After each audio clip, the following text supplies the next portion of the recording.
हाँ जी, क्या हाल है। सो इन दिस वीडियो प्रॉबली हमने स्टार्ट करना है आज कैलिफेट ऑफ हज़रत उमर। सही है। कैलिफेट ऑफ हज़रत अबू बकर हमारा कंप्लीट हो चुका हुआ है, तो कैलिफेट ऑफ हज़रत उमर हम स्टार्ट करेंगे आज। And probably we will cover it इन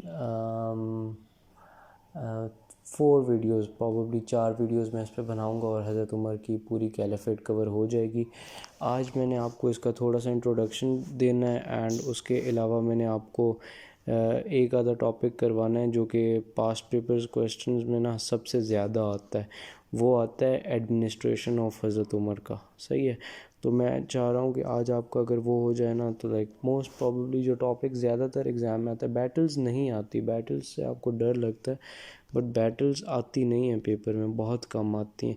जो मेन टॉपिक आता है वो एडमिनिस्ट्रेशन ऑफ हज़रत उमर का आता है, तो मैं वो चाह रहा हूँ कि वो मैं आज आपको पहले करवा दूँ। उसके बाद बैटल्स एंड बाकी जो मार्टायर्ड हूँ मैं वो मैं आपको करवा दूँगा। वो 3 लेक्चर्स में करवाऊँगा बिकॉज बैटल्स थोड़ी सी ज़्यादा हैं, तो उस पर प्रॉबली 2 लेक्चर्स होंगे। जिस तरह हज़रत अबू बकर की अगर आपने वीडियो देखी हो तो उसमें जिस तरह मैंने पार्टीशन की थी, इसमें भी उसी तरह होगा।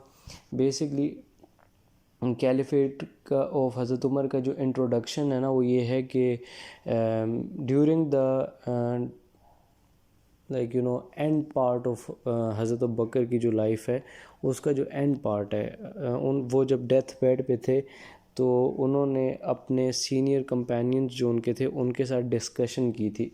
ये आपने सुनना है सारा तो आपको सही समझ आ जाएगा। सही है। अपने कंपेनियंस के साथ हज़रत अबू बकर ने डिस्कशन की थी एंड उन्होंने ख़ुद ही ये चीज़ सजेस्ट की थी कि मैं हज़रत उमर को अपना सक्सेसर बनाना चाहता हूँ। सही है। And as a result of that सारे जितने भी कंपेनियंस थे दे ऑल सेड कि यार it's a good decision and आपको हज़रत उमर को बनाना चाहिए, हमें कोई मसला नहीं है। बट एक कंपेनियन ऐसे थे जिनका नाम था हज़रत तलहा। हज़रत तलहा ने कंप्लेन किया कि जो हज़रत उमर हैं वो बहुत ज़्यादा हार्श इन नेचर है, मतलब बहुत गुस्से वाले हैं। सो ये चीज़ उनकी लीडरशिप में कहीं अफेक्ट ना हो जाए। हज़रत अबू बकर देन रिप्लाइड टू हिम और उनको बोला कि यार जब उन पे लीडरशिप की ज़िम्मेदारी पड़ेगी तो वो बहुत ज़्यादा हम्बल हो जाएंगे। सो this is what it happened basically. And वो जब उन पे कैलिफेट आई तो वो बहुत ज़्यादा हम्बल हो भी गए थे।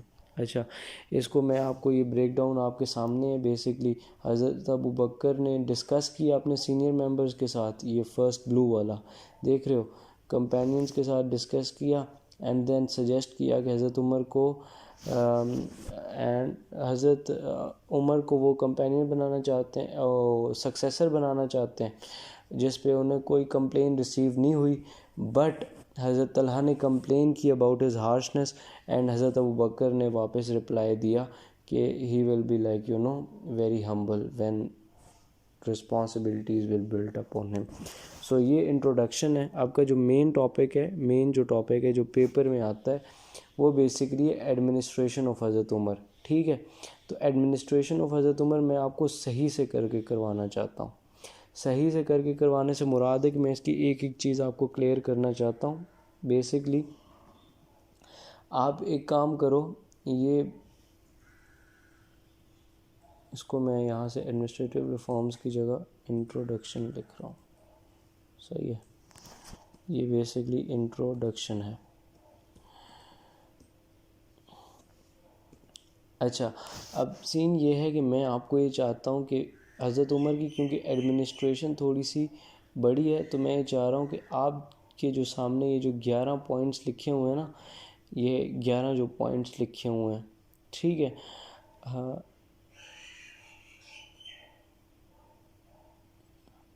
ये 11 जो पॉइंट्स आपके सामने लिखे हुए हैं, इन 11 पॉइंट्स को आप पहले याद कर लो, फिर मैं एक एक करके आपको एक्सप्लेन कर दूंगा, या मैं आपको डायरेक्ट एक्सप्लेन भी कर सकता हूँ, उसमें कोई मसला नहीं है। सही है। सो ये 11, this is basically the outline of the administration of हज़रत अबू बकर। सबसे पहला पॉइंट इंट्रोडक्शन का होगा कि एडमिनिस्ट्रेशन में क्या क्या चक्कर था। उसके बाद डिवीज़न ऑफ स्टेट्स हुई, जस्टिस का क्या सीन था, बैतुल माल का क्या सीन था, चेक एंड बैलेंस किस तरह से रखते थे, मजलिस शूरा, मजलिस आम, डेवलपमेंट ऑफ इंफ्रास्ट्रक्चर है, रिलेशन विद नॉन मुस्लिम्स है, मिलिट्री की रिफॉर्म्स हैं, कैलेंडर है, पेंशन सिस्टम है एंड डिपार्टमेंट ऑफ इफ्ता है। ये 11 पॉइंट्स हैं बेसिकली, इतना ज़्यादा नहीं है। यू नो लाइक 11 इंटू 3 करो तो 33 लाइन्स बनती हैं टोटल। 3-3 लाइन का मैक्सिमम एक एक पैराग्राफ होगा, 3-3 पॉइंट्स का। तो ये 11 पॉइंट्स आपने बेसिक एडमिनिस्ट्रेशन ऑफ हज़रत उमर जो है ना, उसमें 11 पॉइंट डिस्कस करने, ठीक है। एडमिनिस्ट्रेशन ऑफ हज़रत उमर के ये 11 पॉइंट्स आपके सामने लिखे हुए हैं। अब मैं इनको एक एक करके एक्सप्लेन करता हूँ इनको। आई होप आपने जो मैंने बीच में थोड़ा सा टाइम लिया है इसमें इनको आपने पढ़ लिया होगा। अब मैं इनको आपको एक एक करके एक्सप्लेन करता हूँ। मैं सबसे पहले बात करना चाहता हूँ एडमिनिस्ट्रेशन की, सही है। This is basically not administrative reforms, ये एडमिनिस्ट्रेशन है, इंट्रोडक्शन है बेसिकली। अच्छा, अब सीन ये है कि हज़रत उमर की जो कैलिफेट है, जो उनकी एडमिनिस्ट्रेशन है, ठीक है। हज़रत उमर की एडमिनिस्ट्रेशन का आपने सबसे पहला पॉइंट जो बताना है ना, वो ये बताना है कि उनकी जो गवर्नमेंट थी ना, इट वाज़ वेरी एफिशिएंट, ठीक है। आपने ये चीज़ उसमें डिस्कस करनी है। उनके जो पहला पॉइंट है उसमें आपने उनकी गवर्नमेंट की एफिशिएंसी डिस्कस करनी है। इंट्रोडक्शन का जो पॉइंट है, इंट्रोडक्शन में आपने इसमें ये बताना है कि इनका जो पीरियड था ये काफ़ी ज़्यादा एफिशिएंट था, ठीक है। काफ़ी ज़्यादा सक्सेस हुई थी मुसलमानों को, लाइक इन्होंने कुछ ऐसी स्ट्रेटजीज़ बनाई थी, बहुत ज़्यादा वॉरफेयर हुई थी, ठीक है, एंड बहुत ज़्यादा सक्सेस अचीव हुआ था, ठीक है।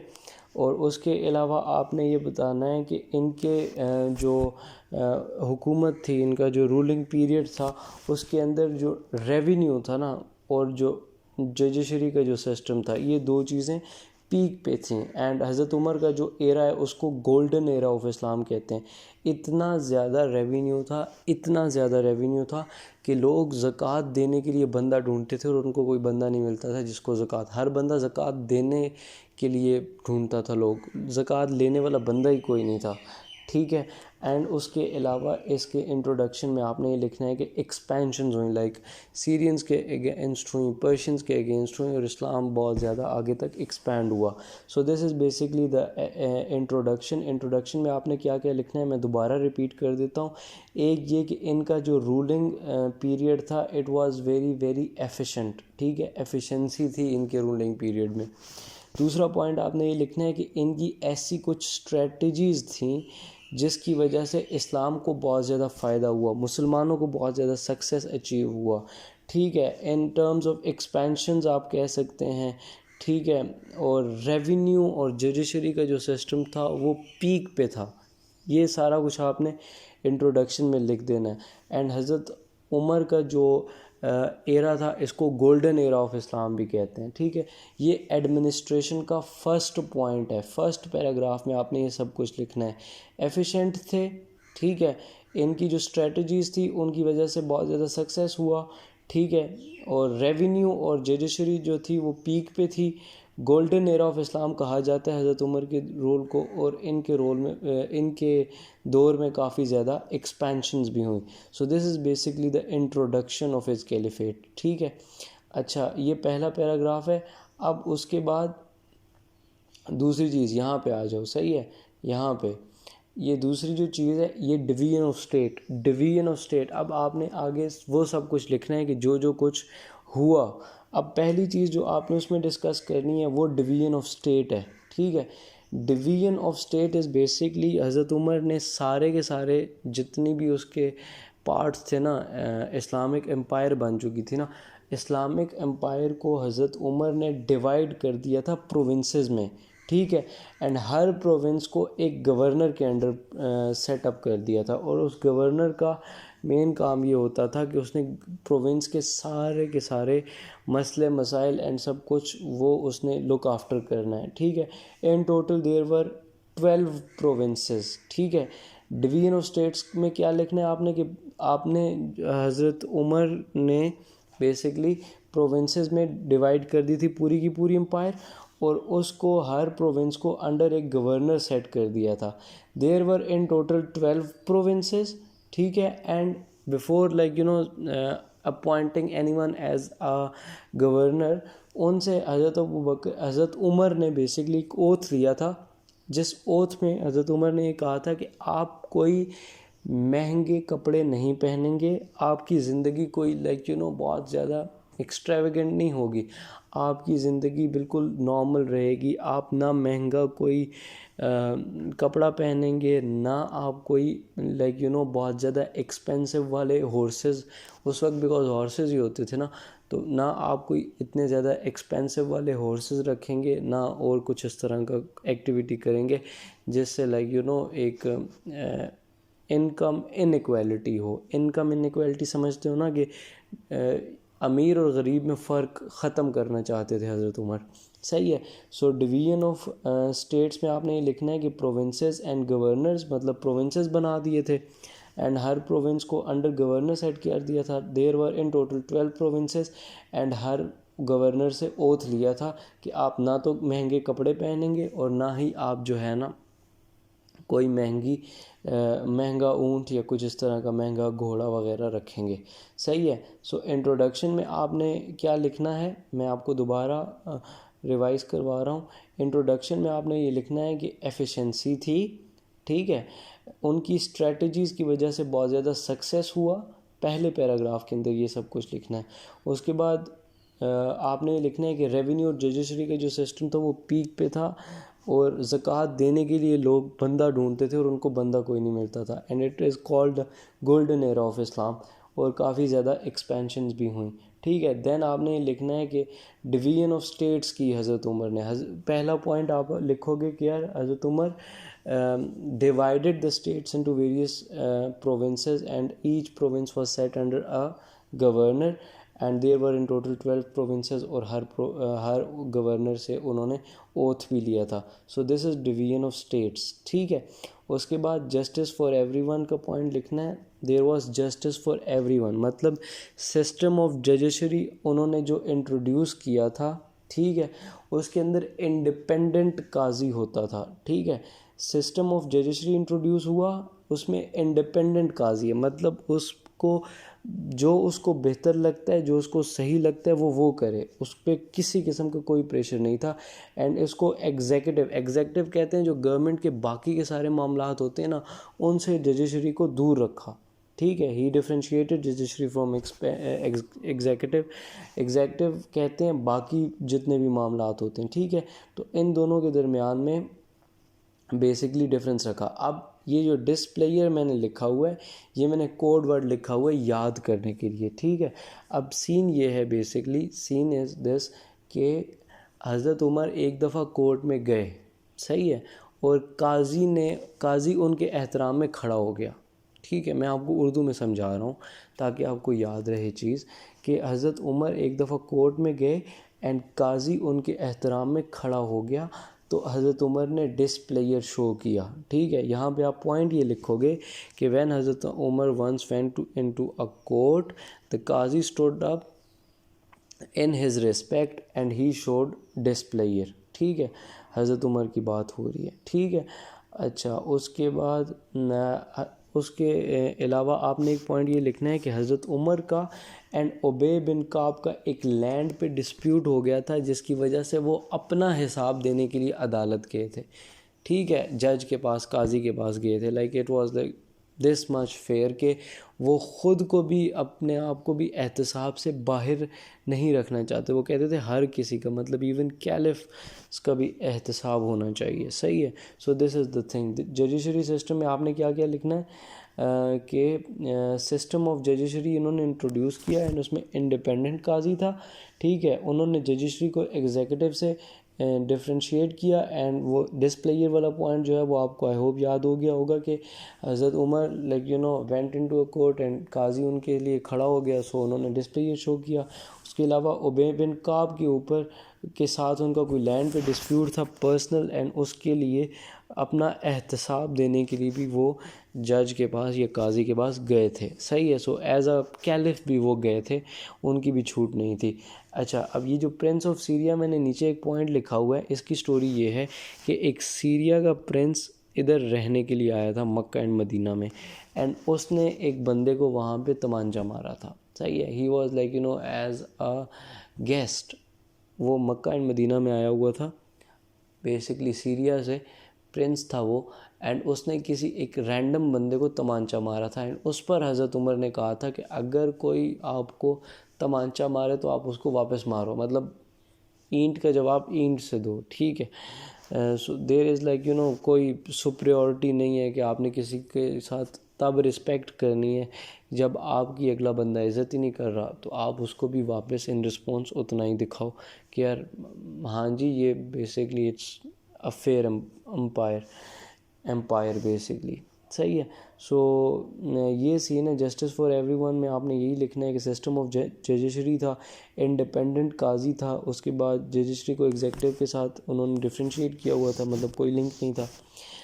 डिस्प्लेयर वाला पॉइंट आपने लिखना है, और ओबे बिन काब के साथ जो डिस्प्यूट लैंड पे था वो वाला पॉइंट लिखना है, एंड प्रिंस ऑफ सीरिया का पॉइंट मैंने भी आपको बता दिया है। सो 3 इंपॉर्टेंट पैराग्राफ्स मैंने आपको अभी तक एक्सप्लेन किए हुए हैं। इंट्रोडक्शन का है जिसमें आपने ये लिखना है कि एफिशिएंसी थी, उनकी स्ट्रेटजीज़ की वजह से बहुत ज़्यादा सक्सेस हुआ था during the his caliphate. Revenue and judiciary हुई थी का जो बेसिकली प्राइम था वो आपने लिखना है एक पॉइंट में।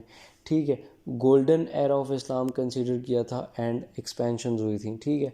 डिवीजन ऑफ स्टेट मैंने आपको बता दिया है। इस पॉइंट में आपने क्या क्या लिखना है कि प्रोविंसेस एंड गवर्नर्स, प्रोविंसेस में स्टेट पूरे को डिस्ट्रीब्यूट किया, एंड देन उसको गवर्नर लगाया, जिसका काम होता था कि वो बेसिकली देखे कि यार क्या हो रहा है, मामलात क्या हैं, क्या चल रहा है। 12 प्रोविंसेस थे, एंड उनसे जो ओथ लिया गया था, ये वाला पॉइंट लिखना है, एंड उसके बाद जस्टिस फॉर एवरीवन का पॉइंट लिखना है। इसके साथ अगर आप आगे आए नीचे, सही है, तो बैतुल माल का सेटअप इंट्रोड्यूस किया था हज़रत उमर ने। ठीक है। बैतुल माल, यहाँ पे आ जाओ। सही है। बैतुल माल का इंट्रोड्यूस किया था सेटअप, बेसिकली बैतुल माल में ये था कि जितने भी प्रोविंस थे ना, 12 प्रोविंस थे इन टोटल, तो 12 के 12 प्रोविंसेस का अलग अलग बैतुल माल होता था। ठीक है। एंड एक प्रॉपर, जिस तरह अब अकाउंट्स होते हैं ना इनकम्स एंड एक्सपेंडिचर्स को रिकॉर्ड करने के लिए, ठीक है, रेवेन्यूज़ को एंड एक्सपेंसेस को रिकॉर्ड करने के लिए बेसिकली अकाउंटिंग होती है इस दौर में। उस दौर में हज़रत उमर ने भी अकाउंटिंग ही करी, एक तरीके से रजिस्टर्स बना के कि यार कितना पैसा आ रहा है, कितना पैसा जा रहा है, रेवेन्यू कितना एंड एक्सपेंसेस कितने, सो दैट एक हिसाब रखा जाए हर चीज़ का। सही है। सो बैतुल माल के लिए आपने ये लिखना है कि हर प्रोविंस का अलग बैतुल माल होता था। ठीक है। एंड रजिस्टर्स रखे गए थे to record income and expenses. ठीक है। अब हर जो प्रोविंस था उसका अलग बैतुल माल था, तो उसके जो प्रोविंस के जितने भी एक्सपेंसेस थे ईयरली या मंथली, ठीक है, वो सारे के सारे एक्सपेंसेस इनकर्ड होने के बाद जो पैसा उनके इंडिविजुअल बैतुल माल में बच जाता था ना, वो मदीना का जो मेन बैतुल माल था जो पूरी स्टेट का था उसमें भेज देते थे। लाइक मदीना भेज दिया जाता था सारा का सारा पैसा। ठीक है। जो सरप्लस होता था, बेसिकली हर प्रोविंस का अलग बैतुल माल था। ठीक है। अब हर बैतुल माल के अपने जो एक्सपेंसेस थे वो सारे के सारे इनकर्ड करके उसके बाद जो सरप्लस होता था वो भेज दिया जाता था मदीना। दूसरा पॉइंट ये है कि रजिस्टर रखे गए थे जिनमें इनकम एंड एक्सपेंसेस को रिकॉर्ड किया जाता था। सही है। उसके बाद मेजर सोर्सेज ऑफ रेवेन्यू का आप इसमें पॉइंट लिखेंगे कि मेजर सोर्सेज ऑफ रेवेन्यू जो थे वो एक तो थी ज़कात। ठीक है। ज़कात देते थे लोग, लोगों के पास कारोबार था, काम धंधा था, तो वो ज़कात देते थे। उसके अलावा नॉन मुस्लिम से जिज़िया आता था। ठीक है। और इसके अलावा आपने ये लिखना है कि जो भी लोग बाहर से ट्रेड करने आते थे ना इधर इस्लामिक एम्पायर में, जो भी बाहर के लोग, उन पे 10% ड्यूटी लगती थी। लाइक उनके प्रॉफिट का 10% इस्लामिक एम्पायर को एज अ टैक्स जाएगा। सही है। तो ये चीज़ है बेसिकली, सेपरेट बैतुल माल हर प्रोविंस का, और वो सरप्लस जो है वो किधर जा रहा है, मदीना में। Registers to record income and expenses, major sources of revenue में आपने ये लिखना है कि ज़कात एंड जिजिया from non Muslim and 10% duty on those people, basically जो दूसरे एरिया से यहाँ पे तिजारत करने आते थे। ठीक है, अब बेसिकली इससे जो नेक्स्ट पॉइंट है वो है check and balance to remove corruption. इसमें आपने ये लिखना है कि जो गवर्नमेंट ऑफिशियल्स थे ना, उनको चेकअप किया जाता था। जितने भी लोग स्टेट के सर्वेंट थे, उनके हुकूमत में बेसिकली आने से पहले, आप इसको इस तरीके से समझ लो कि उनके गवर्नमेंट में आने से पहले, लाइक कोई भी स्टेट का जब बंदा गवर्नर बनता था या कोई भी ऑफिशियल बनता था, तो उसके उस ओहदे को संभालने से पहले के सारे एसेट्स चेक किए जाते थे, एंड उसके बाद के सारे एसेट्स भी चेक किए जाते थे। सही है। सो हज जब होता था, तो जब पूरी दुनिया के मुसलमान इधर हज करने आते थे, तो उन ऑफिशियल्स की कंप्लेंट्स भी ली जाती थी, and he was very strict on these thing. And अगर कोई कंप्लेन करता तो उस ऑफिशियल के ख़िलाफ़ बहुत स्ट्रिक्ट कार्रवाई भी होती थी। ठीक है। हज़रत उमर का इसके बारे में बड़ा क्लियर सा स्टांस था कि पब्लिक की जो सर्वेंट्स हैं वो इंश्योर करें इस चीज़ को कि पब्लिक को वो सर्व कर रहे हैं, वो पब्लिक का नुकसान नहीं कर रहे। सही है। So this is basically the check and balance. Government officials were kept under check. Basically इसका मैंने आपको बता दिया हुआ है।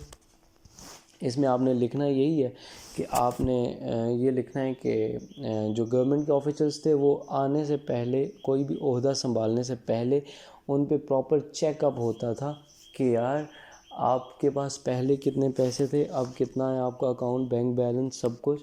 एंड उसके अलावा हज के दौरान जब पूरी दुनिया के मुसलमान आते थे तो उनसे कंप्लेंट्स भी लेते थे, एंड उनके ख़िलाफ़ स्ट्रिक्ट एक्शंस भी करते थे। एंड हज़रत उमर का जो स्टांस था वो ये था कि public servants should must ensure to serve the public. ठीक है।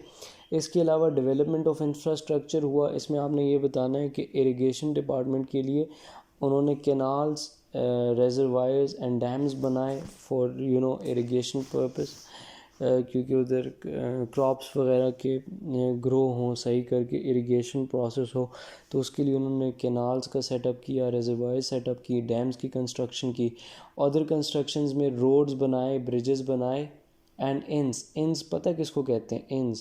इंस बेसिकली कहते हैं उन चीज़ों को, लाइक मुसाफिर खाने जिस तरह से नहीं होते, जो ट्रैवलर्स आते हैं ना, उन लोगों के लिए थोड़ी सी रहने की जो जगह होती है, आर्जी पनाह गाहें, तो उनको कहते हैं इंस। उसके अलावा mosques were constructed and education institute were constructed. Basically इसमें ये आपने ज़रूर लिखना है कि जो फ़ीमेल एजुकेशन थी ना, उस पे हज़रत उमर ने बहुत ज़्यादा एम्फेसाइज़ किया। ठीक है। एंड उनके लिए जो ट्रेंड बंदे थे ना, कुरान एंड सुन्ना की जो टीचिंग करते थे, उन लोगों को विलेजेस में भेजा, घरों में भेजा, बैकवर्ड रिमोट एरियाज़ में भेजा कि जाके फ़ीमेल्स को इस्लाम की टीचिंग्स दें, उनको नॉलेज दें, so that they can spend a life जिसमें उनको कोई और मसला ना हो। सही है। ये डेवलपमेंट्स हुई। डेवलपमेंट्स में आपने departments and irrigation was established. ठीक है।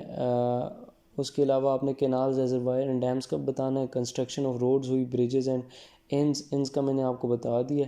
And mosques and educational institutes बनाए गए थे। एंड इसमें एजुकेशनल इंस्टीट्यूट्स में आपने गर्ल्स एजुकेशन का पॉइंट बीच में डाल देना है। ठीक है। उसके अलावा मिलिट्री रिफॉर्म्स थे। मिलिट्री रिफॉर्म्स में आपने ये लिखना है कि एक आर्मी जो थी ना, आर्मी सेटअप की गई थी। आर्मी का डिफरेंट डिपार्टमेंट बनाया गया था, जिसमें आर्मी का सारा मतलब हिसाब किताब होता था। उसमें आर्मी के बंदों की सैलरीज़, उनके जो ट्रेनिंग के एक्सपेंसेस हैं वो सारे डिस्कस होते थे, मतलब रिटेन्ड किए जाते थे। मैन्युफैक्चरिंग ऑफ वेपन्स का एक प्रॉपर सेटअप बनाया गया था एंड जो सोल्जर्स थे उनकी जो आर्मीज थी उनको लाइक फुली हर तरीके से फैसिलिटेट करने के लिए उनको कंटाउनमेंट्स मतलब घर भी दिए गए थे, सही है। So this is the thing related to military reforms में आर्मी का डिपार्टमेंट बनाया, उनकी सैलरीज फिक्स की थी एंड उनके ट्रेनिंग एक्सपेंसेस भी हुकूमत बेयर करती थी, लाइक स्टेट बेयर करती थी। मैन्युफैक्चरिंग वेपन्स का प्रॉपर एक सेटअप बनाया and cantonments for the people who are like in the military section, तो जो लोग लड़ते थे उनके लिए घरों का भी, सो दैट लाइक उनको फुली हर तरीके से उनको फैसिलिटेट किया जाए, सही है।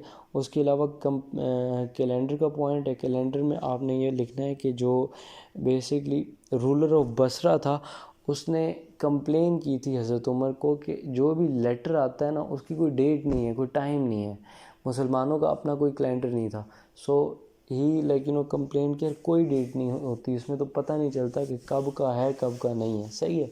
सो हज़रत उमर ने बेसिकली एक शुरा बनाई, एक कमेटी बनाई जिसमें उन्होंने डिस्कस की ये चीज़ कि यार अब हमें अपना कैलेंडर इंट्रोड्यूस करना है। अब बेसिकली हज़रत उमर को सजेशन आई कि यार रोमन कैलेंडर भी है और पर्शियन कैलेंडर भी है, तो अब वो चीज़ हम इस्तेमाल कर लेते हैं। बट हज़रत उमर रिफ्यूज़ड, ही सेड कि नहीं हमें अपना कैलेंडर बनाना है। So as a result of this एक मुस्लिम कैलेंडर हुआ जो स्टार्ट बेसिकली हिजरत के बाद की जो ईयर्स हैं वहाँ से स्टार्ट हुआ AH में आफ्टर हिजरत, एंड जो फर्स्ट मंथ है वो उसका मुहर्रम है एंड लास्ट मंथ जो है वो उसका ज़िलहज है। So this is basically calendar का आपने मेन पॉइंट ये लिखना है कि रूलर ऑफ बसरा ने कंप्लेन की थी कि कोई डेट नहीं होती लेटर पे, तो पता नहीं चलता। सो एक शुरा बनी जिसमें ये भी सजेशन आई कि रोमन या पर्शियंस में से किसी का यूज़ कर लें। सो स्टेटमेंट ऑफ हज़रत उमर ये थी कि यार नहीं हमें अपना कैलेंडर बनाना है। So after a long debate एक मुस्लिम कैलेंडर बन गया, सही है। सो पेंशन सिस्टम इंट्रोड्यूस किया था, पेंशन सिस्टम में बेसिकली आपने ये लिखना है कि रिटायर्ड ऑफिशियल्स जो थे गवर्नमेंट के एंड डिसेबल सोल्जर्स जो थे उनको पेंशन दी जाती थी, ठीक है, on merit of Islam. Merit of Islam मतलब ये कि जितना हाई रैंक होगा उसको उतनी ज़्यादा पेंशन मिलेगी, सही है। सो होली प्रॉफिट का जो क्लेम था वो बिकॉज सबसे मोस्ट लाइक प्रायोरिटी थी उनको और बहुत ज़्यादा सुपीरियर थे होली प्रॉफिट के लोग, उनके कबीले के लोग, उनके घर के लोग, जिसमें लाइक वाइफ भी आती हैं, डिसेंडेंट्स वगैरह भी आते हैं। सो उनको सबसे ज़्यादा पेंशन दी जाती थी। एंड उसके अलावा आपने ये लिखना है कि जो पुअर पीपल थे उनको अलाउंसेस दी जाती थी, और उसके अलावा जो ओल्ड एज मुस्लिम्स थे और नॉन मुस्लिम्स थे उनके लिए उन्होंने ओल्ड एज हाउस बनाए, सही है, एंड उनके लिए प्रॉपर सेटअप किया उनकी पेंशन का, एंड उनके एक्सपेंसेस बेयर करती थी गवर्नमेंट, लाइक स्टेट बेयर करता था। और ये एक पॉइंट आपने ये लिखना है कि एक बैगर था, क्रिश्चियन बैगर था, वो मांग रहा था, तो उसको हज़रत उमर ने बेसिकली वो अलाउंसेस दी एंड उसके बाद लाइक उसकी ज़िंदगी सेट हो गई। So these are the main points. मैं आपको दोबारा से ये सारी चीज़ें एक दफ़ा रिवाइज़ करवाना चाहूँगा सो दैट लाइक आपको सही से सारी चीज़ें समझ आ जाएँ। बेसिकली इंट्रोडक्शन में आपको समझ आ गया होगा कि क्या क्या लिखना है। बेसिकली आपने लिखना है ये सारा एक फ़्लो में ही है, ठीक है, मैंने सिर्फ पार्टीशन कर दिया ताकि आपके लिए चीज़ें आसान हो जाए। इंट्रोडक्शन में पहला पैराग्राफ आपने ये लिखना है कि उनका जो गवर्नमेंट सिस्टम था वो बहुत ज़्यादा एफिशिएंट था, ठीक है, उनकी जो स्ट्रेटजीज़ थी उनकी वजह से बहुत ज़्यादा सक्सेस हुआ। और उसके अलावा आपने ये लिखना है कि उनका जो रेवेन्यू बहुत ज़्यादा हाई था उनकी कैलिफेट में, गोल्डन पीरियड ऑफ इस्लाम था, and people find other people to like pay ज़कात, और उनको कोई मिलता ही नहीं था ज़कात देने के लिए, और काफ़ी ज़्यादा एक्सपेंशंस भी हुई थी। सही है।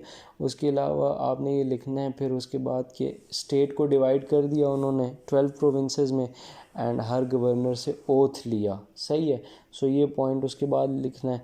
उसके बाद आपने जस्टिस फॉर एवरीवन वाला पॉइंट लिखना है, जिसमें आपने लिखना है कि जुडिशरी का निज़ाम कायम किया, इंडिपेंडेंट काजी था, ख़ुद भी अदालत में गए, उबे बिन काब के साथ जो लैंड का डिस्प्यूट था उस पर ख़ुद भी अदालत पे गए, और जब काजी उनके लिए खड़ा हो गया तो उस पर उन्होंने डिसप्लेयर का भी इजहार किया।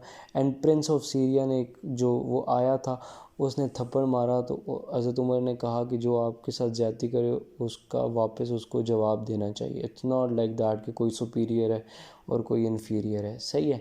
सो उसके अलावा बैतुल माल का आपने लिखना है कि हर प्रोविंस का अलग बैतुल माल होता था। ठीक है, फॉर ईच प्रोविंस। ठीक है। Registers to record income and expenses, और जो सरप्लस होता था वो मदीना जो मेन स्टेट का था कैपिटल, उधर भेज दिया जाता था। सही है। सोर्सेज ऑफ रेवेन्यू में आपने ये लिख देना है कि यार जो सोर्सेज थे उनमें मेन ज़कात है, और उसके अलावा जो है वो जिज़िया है from non Muslims, and 10% custom duty होती थी वो लोग जो इधर ट्रेड करने आते थे। चेक एंड बैलेंस में आपने ये लिखना है कि जितने भी गवर्नमेंट ऑफिशियल्स थे उनको अंडर स्ट्रिक्ट चेक रखा गया था। हज़रत उमर ने बेसिकली वो चेक करते थे कि इस बंदे के अकाउंट में आने से पहले कितने पैसे हैं, इसके बाद कितने पैसे हैं। ठीक है। सो ये सारा सीन था। उसके अलावा डेवलपमेंट्स का आपने ये लिखना है कि इरिगेशन सिस्टम डेवलप किया था। उसके अलावा canals, reservoirs and dams, roads की कंस्ट्रक्शन हुई थी, ब्रिजेस।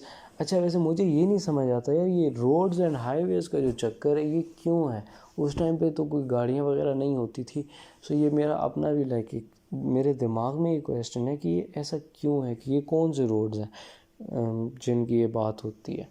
तो ये मुझे वैसे ख़ुद भी मतलब मेरा एक सवाल है, मैं किसी टीचर से पूछूंगा भी कि ये क्या चक्कर है। सही है। So basically mosque and educational institutes भी बनाए थे। उसके अलावा मिलिट्री का अलग डिपार्टमेंट बनाया, एंड उन आर्मी वाले बंदों की जो सैलरीज़ हैं वो फ़िक्स कर दी, एंड उनकी ट्रेनिंग के एक्सपेंसेस, बाकी सारे एक्सपेंसेस सही से करके बेयर किए हुकूमत ने, स्टेट ने। सही है। उसके अलावा मैन्युफैक्चरिंग ऑफ वेपन्स का कोई सेटअप किया, और उन लोगों को घर बना के दिए, कंटोनमेंट्स। सही है। कैलेंडर में आपने ये लिखना है कि जो रूलर ऑफ बसरा था, कंप्लेन उसने की रूलर ऑफ बसरा ने। ठीक है। और उसके अलावा फिर सजेशन हुआ, शूरा हुआ, एंड उसमें सजेस्ट किया गया कि रोमन कैलेंडर यूज़ कर लेते हैं, पर्शियन कैलेंडर। तो उस पर हज़रत उमर ने कहा नहीं, हमने अपना कैलेंडर बनाना है। सो मुसलमानों का अपना कैलेंडर बन गया फ्रॉम AH लाइक आफ्टर हिजरत, एंड पहला month Muharram and last month ज़िलहज। सही है। इनमें सारे महीनों के नाम लिख दिए, तब भी ठीक है। पेंशन सिस्टम इंट्रोड्यूस किया था। पेंशन सिस्टम में रिटायर्ड ऑफिशियल्स को एंड डिसेबल्ड सोल्जर्स को पेंशन दी जाती थी on merit of Islam, and holy prophet की क्लेम को सबसे ज़्यादा प्रायोरिटी में रखा जाता था। ठीक है। पुअर पीपल के लिए अलाउंसेस थी, ओल्ड एज लोगों के लिए, चाहे वो मुस्लिम्स हों या नॉन मुस्लिम्स हो, सब की जो एक्सपेंसेस थे वो स्टेट बेयर करता था। एंड एक क्रिश्चियन बेगर था जो बेगिंग कर रहा था, एंड उसको हज़रत उमर ने अलाउंसेस दी, एंड देन उसकी लाइफ सेट हो गई। सो दिस इज़ इट बेसिकली। अब इसमें मैंने आपको इंट्रोडक्शन बता दिया है, आपको आता है, दिमाग में रख लो। सही है। डिवीज़न ऑफ स्टेट का पॉइंट भी मैंने आपको समझा दिया है, जस्टिस भी मैंने आपको बता दिया, वो काजी वाला जो है। सही है। बैतुल माल का भी मैंने आपको बता दिया। चेक एंड बैलेंस रखते थे। मजलिस शूरा एंड मजलिस आम का पॉइंट आपको मैंने नहीं नीचे लिखा, ये सिंपल एक पॉइंट है जिसमें आपने ये लिखना है कि एक मजलिस शूरा एंड मजलिस आम, लाइक एक वो मजलिस बनाई थी, एक वो पार्लियामेंट, आप एक तरह का समझ लें, एक वो पार्लियामेंट बनाया था जिसमें जो कंपेनियंस ऑफ होली प्रॉफिट थे मोस्टली वो पार्टिसिपेट करते थे, मतलब मेन एलाइट। एंड एक मजलिस से आम था जिसमें आम लोगों से भी हज़रत उमर सजेशन लेते थे। सही है। डेवलपमेंट ऑफ इंफ्रास्ट्रक्चर मैंने आपको बता दिए, कैनाल, इरीगेशन वगैरह and everything, schools, bridges, mosque वगैरह सब कुछ लिखना है। रिलेशन विद नॉन मुस्लिम का आपने ये लिखना है कि रिलेशन विद नॉन मुस्लिम हज़रत उमर के काफ़ी अच्छे थे, एंड लाइक उनको बिल्कुल रिलीजियस की फ्रीडम थी, सब कुछ था, एंड उनको बस जजिया पे करना होता था। सही है। मिलिट्री रिफॉर्म्स भी बता दिया, कैलेंडर भी बता दिया, एक्सप्लेन कर दिया, पेंशन सिस्टम भी एक्सप्लेन कर दिया, एंड डिपार्टमेंट ऑफ इफ्ता मैं आपको एक एक्सप्लेन करना चाहता हूँ। डिपार्टमेंट ऑफ इफ्ता बेसिकली ये था, बेसिकली इसमें सीन ये था कि एक ये डिपार्टमेंट इंट्रोड्यूस किया गया था कि जो नए नए मुसलमान कन्वर्ट होते थे ना, उनको इस्लाम सिखाने के लिए एक डिपार्टमेंट बनाया गया था जिसको डिपार्टमेंट ऑफ इफ्ता कहते हैं। सो this is basically it from here. आपको आई होप ये सारी चीज़ें समझ आ गई होंगी, and this is a very important topic for your CIE exam. आपको ये चीज़ें सही से करके करनी है। मैंने पूरी कोशिश की है कि आपको चीज़ें याद हो गई हों। मैं एक दफ़ा फिर भी रिवाइस आपको अगर कहते हो तो करवा देता हूँ। कहते क्या हो, मुझे ख़ुद ही करवाना होगा, because I am just recording it.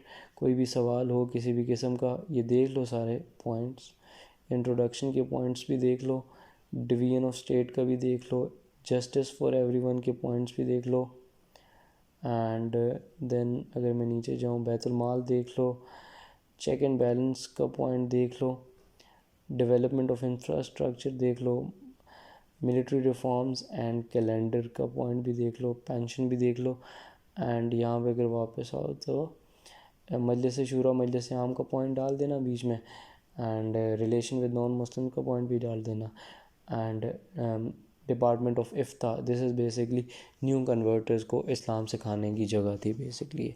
So this is basically it. अब नेक्स्ट में मैं बैटल्स वगैरह कवर कर दूँगा। आई होप आपको ये चीज़ समझ आई होगी। मैं डिस्क्रिप्शन में भी अपना ड्राइव लिंक लगा देता हूँ, उसमें नोट्स भी पड़े हुए हैं, वहाँ से भी आप इनको स्टडी कर सकते हैं। सो ओके जी, अल्लाह हाफ़िज़।